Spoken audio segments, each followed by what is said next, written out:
Right, so we've got a AM5 motherboard. It's the MSI, MAG B650 Tomahawk Wi-Fi, what a mouthful. It is socket AM5, yeah, it's got DDR5, it does not have PCIe 5, and there aren't any PCIe 5 graphics cards out, so I don't know what you would use that for just yet, maybe in future. And storage, PCIe 4 is probably actually plenty fast enough for now. If it's not, well then you know not to buy this motherboard. Let's have a quick look on the outside, just some details, very boring. Very boring. Very boring. Just says it supports the 7000 series of AMD Ryzen processors and DDR5 memory, which I suppose I just explained that anyway. Let's see on the back. Robust power design, 14 duet. I suppose that's just another way of saying dual. I'm guessing it's doubled.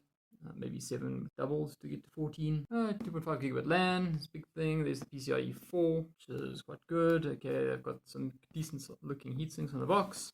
Obviously DDR5, okay, nice. USB 3.2, in fact they really shouldn't do this. It should be USB 3 and there should be USB 4, 5, 6, 7. They should stop doing this point nonsense. It's very confusing to, I think, the average consumer. I mean, I can't remember the difference and I even have to work with the stuff sometimes.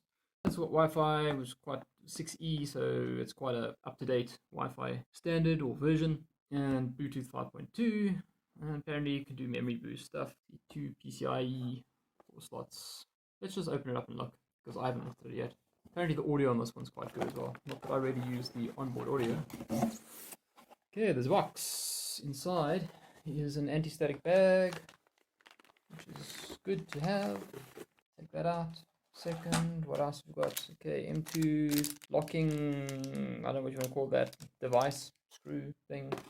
Just check under there. Oh look, there are some more bits and pieces. What are these? Stickers, I think. Yeah, stickers. For fans and RGB and SATA as well. Something useful for that, obviously. There we go. Aerial for Wi-Fi. One single SATA cable. Okay, a second. So now we've got 2 M2's regulatory notices. Thank you, don't need that. What's this? Quick installation guide. Okay, so that could be useful. Yeah, that's kind of useful. That's what you get out of the box. You get motherboard, 2 locking screws, 2 aerials, which you need for Wi-Fi. All the more modern versions of Wi-Fi. 1 USB cable, some stickers, and the quick installation guide.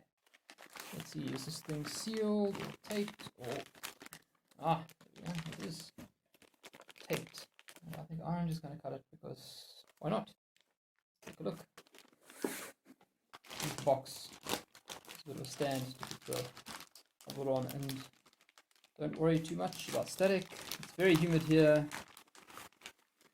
So we're well over the threshold for building up static electricity, and I'm not wearing rubber shoes and walking on a carpet and stuff like that.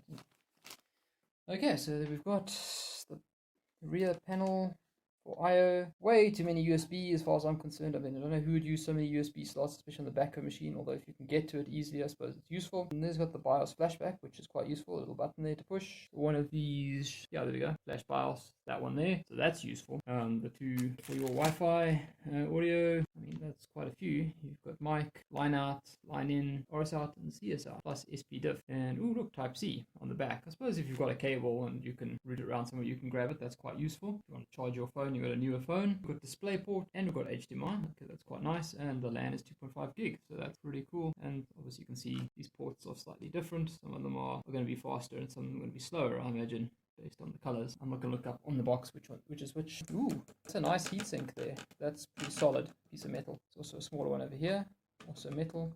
I like this anodized gray look. And we've got other heat sinks on here as well. There, NVMe M2 drive under there. Another one, slot over here for one. And you can see 2 PCIe times 16. But if I look at the right angle, I can just see that the pins end right about there. So it's not a, it might be physically a 16 slot, but I would say what's a times 4, times 1. Not really buying it for that.